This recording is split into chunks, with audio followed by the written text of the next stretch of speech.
और देखा Ayodhya gang rape मामले में बीजेपी का डेलीगेशन पीड़िता के परिवार वालों से मिलने पहुंचा, लेकिन सबसे बड़ा सवाल यह था कि जिसे अयोध्या का राजा कहकर अखिलेश ने संबोधित किया था वो नदारत थे, वो कहीं भी नहीं पहुंचे और अखिलेश इस पर सियासत भी कर रहे हैं। इससे जुड़ी एक रिपोर्ट आप सबको दिखाते हैं।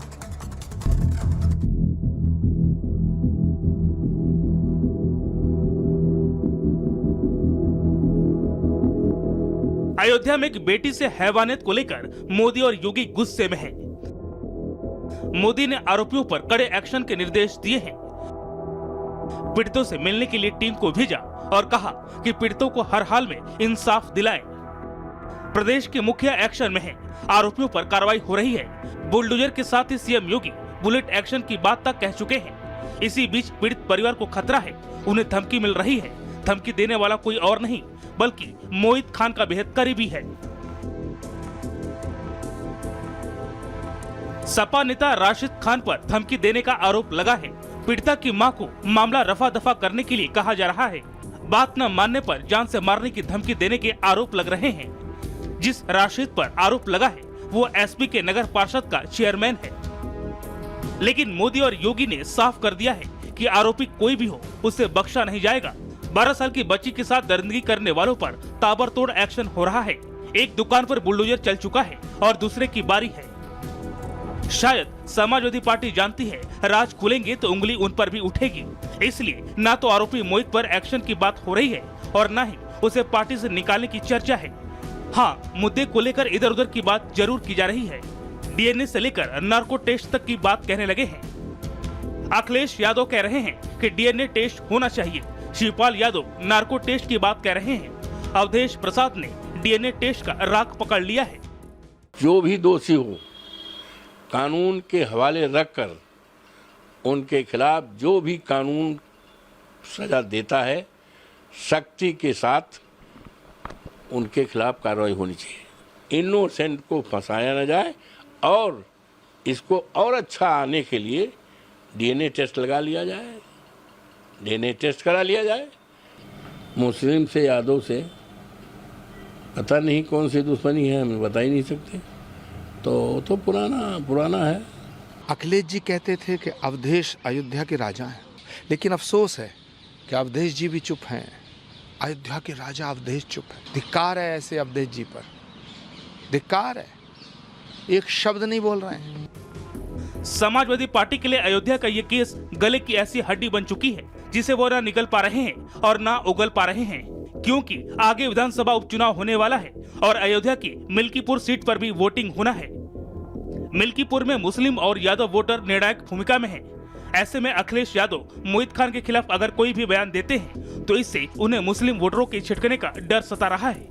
अखिलेश की जो भी मजबूरी हो, लेकिन सीएम योगी की लाइन एकदम क्लियर है, ना तो अपराध बचेगा ना अपराधी। नमस्कार, मैं हूं आप सबके साथ अनूप। खबरों की शुरुआत करते हैं। सबसे पहले बात उन बड़ी खबरों की करेंगे जिन पर आज दिन भर हमारी नजर रहने वाली है। हम आपको टीवी स्क्रीन पर वो तस्वीरें दिखाएंगे, जो खबरें हैं वो आपको बताएंगे जिन पर हमारी नजर रहने वाली है। वक्फ बोर्ड पर नकेल कसने वाला है। जी हां, वक्फ की मनमानी को लेकर आज सदन में बिल पेश हो सकता है, यानी वक्फ बोर्ड पर नकेल कसी जा सकती है। धारा 370 खात्मे के 5 साल आज पूरे हो गए। इस पर भी आपको खास अपडेट देंगे। अयोध्या कांड पर रार है, पक्ष विपक्ष आमने सामने है। तो देखिए, लव जिहाद पर हंटर चलने वाला है। असम में भी, उत्तर प्रदेश के तर्ज पर असम में भी लव जिहाद पर कानून बनने वाला है। तो देखिए, आज सीडीएस की अहम बैठक है। कई महत्वपूर्ण फैसले लिए जा सकते हैं। सिसोदिया को जमानत मिलेगी या नहीं, ये भी देखेंगे आज। वही पेरिस में पराक्रम भी जारी है। देखिए, 7 और बड़ी खबरें आपको बता रहे हैं। आज सीएम सिद्धे जो है पीएम मोदी से मिलने वाले हैं।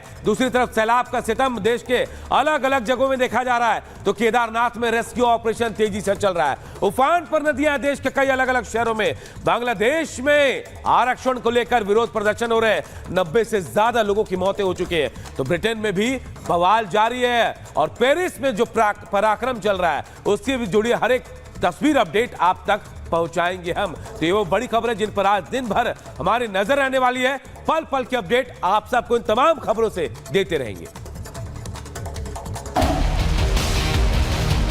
बीजेपी शुरू से वक्फ बोर्ड और वक्फ की प्रॉपर्टीज के खिलाफ रही है। वक्फ क्यों है?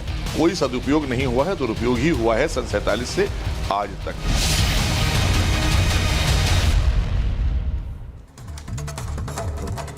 तो वक्फ बोर्ड की मनमानी पर नकेल कसने के लिए मोदी सरकार सदन में बिल पेश करने वाली है। मुस्लिम संगठन और विपक्षी दल इसे लेकर सियासत करने में जुटे हैं। नए ड्राफ्ट बिल में वक्फ अधिनियम की धारा 9 और धारा 14 में भी बदलाव किया जाएगा, जिससे केंद्रीय वक्फ परिषद और राज्य वक्फ बोर्ड की संरचना में बदलाव किया जा सकेगा। और साथ ही किसी भी जमीन को वक्फ की संपत्ति घोषित करने के पहले उसका वेरिफिकेशन करना भी अब जरूरी हो जाएगा। ये पूरी खबर आपको विस्तार से इस रिपोर्ट के जरिए समझाते हैं।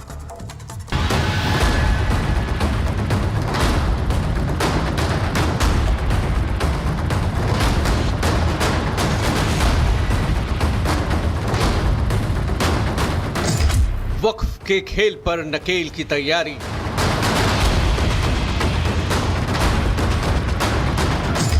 मोदी सरकार लाएगी संशोधन बिल।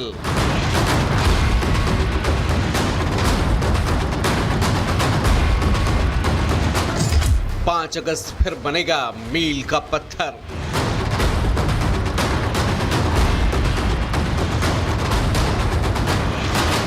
पहले धारा 370 का खात्मा, फिर राम जन्मभूमि का भूमि पूजन और अब वक्फ बोर्ड एक्ट में संशोधन।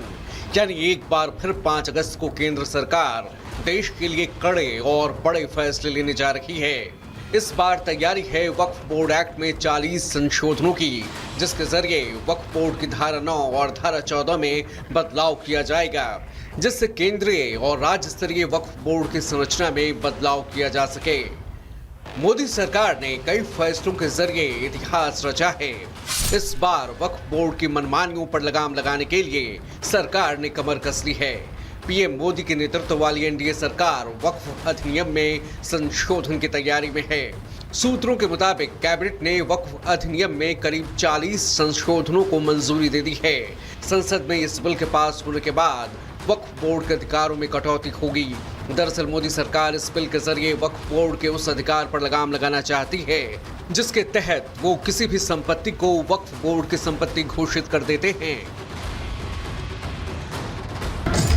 वक्फ एक्ट पर आज संशोधन बिल संभव है। वक्फ एक्ट में 40 संशोधनों की तैयारी है। वक्फ बोर्ड के मनमानी फैसले पर रोक लगेगी। एक तरफा संपत्ति घोषित नहीं कर पाएंगे। घोषित करने से पहले जांच जरूरी होगी। वक्फ बोर्ड की संरचना में बदलाव होगा। वक्फ बोर्ड की धारा 9 और 14 में बदलाव होंगे। विवादित जमीनों का फिर सत्यापन होगा। मजिस्ट्रेट की निगरानी में संपत्ति की जांच की जाएगी। लेकिन बिल पेश होने से पहले ही विरोधियों के पेट में दर्द होने लगा है। जो अध्यादेश आएगा, जिस पर चर्चा कराई जा रही सदन में, भारतीय जनता पार्टी की सरकार ला रही है, वो इसलिए ला रही है क्योंकि अब कोई भी मसला आप वक्फ बोर्ड लेकर नहीं जाएंगे। आप पहले शासन के, हमारे जो प्रशासन के अधिकारी हैं, उनके पास लाएंगे। आप वो बताएंगे, अवगत कराएंगे, शासन को अवगत कराएंगे। वक्फ क्यों है? वक्फ इसलिए है कि दबे कुचले पिछड़े मुसलमानों के उत्थान के लिए बनाया गया वक्फ था और उसका कोई सदुपयोग नहीं हुआ है, दुरुपयोग ही हुआ है सन 47 से आज तक। पहले तो उनसे पूछना चाहिए कि जो वक्फ की संपत्तियां जिस वर्ग से मुताल्लिक हैं, उस वर्ग का क्या कानून है उनके बारे में। तो उजलत में, बहुत जल्दबाजी में कोई ऐसा कानून